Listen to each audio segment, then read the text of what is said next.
Hey guys, what's up? Lewin here at Garageband and Beyond. Welcome back. So today I'm going to be talking to those of you who want to build your very first home recording studio with used equipment. I know the new stuff is really expensive, but we're all very lucky because there's been a lot of good stuff that's come out over the last 10 years, and it's all a lot more affordable as a used piece of gear.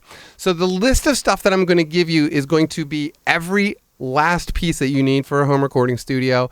It's going to be a total of $500 in that neighborhood, give or take, depending on what deals you find where, but $500 is the number. Now, I am very well aware that there are cheaper things that you could be buying here, but right out of the gate, I'm going to say that like the interface mostly is what I'm going to talk about now, but it's going to have features that you don't really need at the beginning of your process. But as you grow up as an engineer, this will be a piece of equipment that you can use a lot longer than I did with my original 2-channel interface, okay? So let's just get right into it. And that's what I'm going to talk about first is the interface itself. This one that you're going to look at right now, this is the Focusrite Sapphire Pro 24 DSP. I just bought one of these myself a few months ago. I love this thing. It's a 4-channel interface. Has a bunch of outputs so you can do lots of different things with it. But the thing that makes it great is that it has the ability to EQ and compress signals on the way in to your computer, okay? So if that's really nice if you're someone who's using GarageBand, for example, because we don't have the ability to do that normally, and most interfaces do not. The Focusrite does it with a DSP chip internally like it's inside the actual interface itself. So it's not taxing on your CPU. It all happens inside the box. So that's $180. That's a total average price. I see them every day on eBay for $180. Sapphire Pro 24 DSP. Look them up. They're totally awesome. Now, next thing, of course, is going to be a pair of monitors. This is what I'm going to recommend because I had them for a long time and I love them.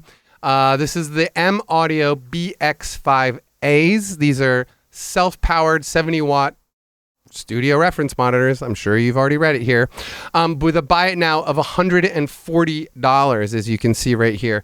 So that's a pretty, again, average price. There are older models of these that are a lot cheaper. I used to have those as well, and I loved them, and they are still functioning perfectly, my old ones. And so are the ones that you're looking at now. Good, inexpensive monitors, okay? So the BX5As, these are the D2s, in fact. Okay, so that's that. Now, microphone, okay? I'm going to go out on a big limb here, and I'm just going to say, get a SM57 by Shure, okay? This is an absolute no-brainer. I'm not going to suggest that you get a condenser microphone. I mean, you can if you really want to, and we're going to talk about that in a second.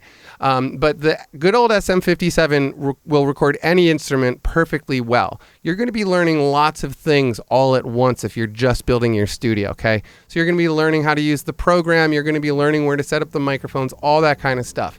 When you start with something nice and simple, tried and true to like the Shure SM57, it's just I guarantee you're going to have a good sound.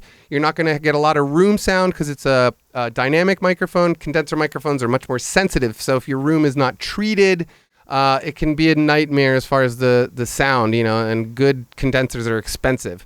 So a good old SM57 for all instruments, for very, maybe not electronic ones, but, but acoustic instruments, the SM57, check, easy peasy. Vocals, really easy. The SM58, another total industry standard. SM stands for studio microphone. Don't forget it. These things are awesome, tried and true. They sound awesome in the studio. I use them a lot. I use the 57 more than the 58, but I have used the 58. I love the 58.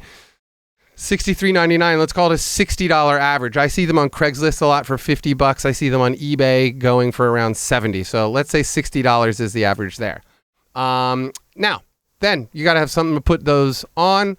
Here's a mic stand at Amazon.com. $18. You need 2 of those. That's $36. Last thing, microphone cables themselves. Super easy. XLR to XLR. I don't recommend getting more than 15 feet because if you're like me and you're in a small room, you just don't need it. Really do not need it. I mean, 10 feet is usually fine. But anyway, here, these are a pair of these won't cost you more than $34. I think even shipping might even be free. Okay, so that's it. It's super easy. You need a good interface, the 2 microphones, one for instrument, one for vocals, and a pair of monitors, some stands, and some cables. Okay, now I wanted to mention the one microphone that if you're looking for a used condenser, just get one of these things, the AKG C3000. You cannot go wrong with this.